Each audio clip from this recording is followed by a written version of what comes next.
Hello friends, ನಾನು Sushila, Madhuramma organic terrace garden. Friends, ಇವತ್ತು ನಮ್ಮ ತೋಟದಲ್ಲಿ ನೋಡಿ, ಇದು ಒಣಗನೆ ಸೊಪ್ಪು ನೋಡಿ ಫ್ರೆಂಡ್ಸ್, ಹೆಂಗೆ ಬಂದಿದೆ, ಎಷ್ಟು ಬಂದಿದೆ ನೋಡಿ. ಇದು ನಾನು ಒಂದು 15 ದಿನ ಆಗಿತ್ತು ಕಟ್ ಮಾಡಿ. ನೋಡಿ ಫ್ರೆಂಡ್ಸ್, ಎಷ್ಟು ಬಂದಿದೆ ನೋಡಿ. ನೋಡಿ ಫ್ರೆಂಡ್ಸ್, ಇವತ್ತು ಇದೆಲ್ಲ ಕಟ್ ಮಾಡಿ ನಾವು ಇದನ್ನು ಪಲ್ಯ ಮಾಡೋಣ ಫ್ರೆಂಡ್ಸ್. ಈ ಸೊಪ್ಪಿನ ಉಪಯೋಗಗಳು ನಿಮಗೆ ಗೊತ್ತಲ್ಲ, ಇದು ಎಷ್ಟು ಅಮೂಲ್ಯವಾದ ಸೊಪ್ಪು ಅಂತ.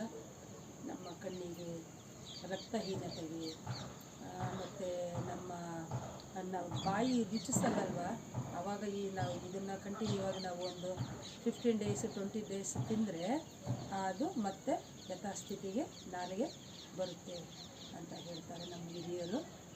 ಮತ್ತು ನಮ್ಮ ಹಿರಿಯರೆಲ್ಲ ಗೊತ್ತಲ್ಲ ಫ್ರೆಂಡ್ಸ್, ಯಾವುದೇ ಅವರು ಒಂದು ಟ್ಯಾಬ್ಲೆಟ್ಸ್ ಆಗಲಿ ಇಂಜೆಕ್ಷನ್ ಆಗಲಿ ಅವರು ತೊಗೊಂಡಿಲ್ಲ. ನಮ್ಮ ಅಜ್ಜಿ ತಾತಗಳು ಎಲ್ಲ ಇಂಥ ಸಿರಿಧಾನ್ಯಗಳು, ಇಂಥ ಸೊಪ್ಪುಗಳು, ಇನ್ನೊಂದು ಹಾಲೆ ಸೊಪ್ಪು ಅಂತ ಬರ್ತಿತ್ತು ನಾವು ಚಿಕ್ಕವರಿದ್ದಾಗ, ಅದನ್ನೆಲ್ಲ ತಿಂದಿದ್ದೀವಿ ನಾವು. ಆ ಹಾಲೆ ಸೊಪ್ಪು ಇದು ಎಲ್ಲ ನಾವು ಚಿಕ್ಕವರಿದ್ದಾಗ ತುಂಬ ತಿಂತಾಯಿದ್ವಿ ಫ್ರೆಂಡ್ಸ್.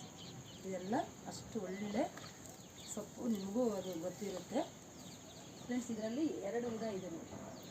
ಇದೊಂದು ಸ್ವಲ್ಪ ಇದನ್ನು ಒಣಗನೆ ಸೊಪ್ಪು ಅಂತಲೇ ಹೇಳ್ತಾರೆ.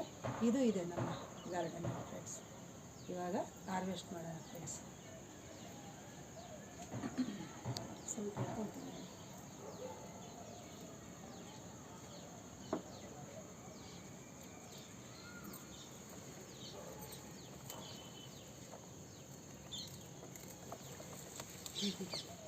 ನೋಡಿ ಎಷ್ಟಿದೆ.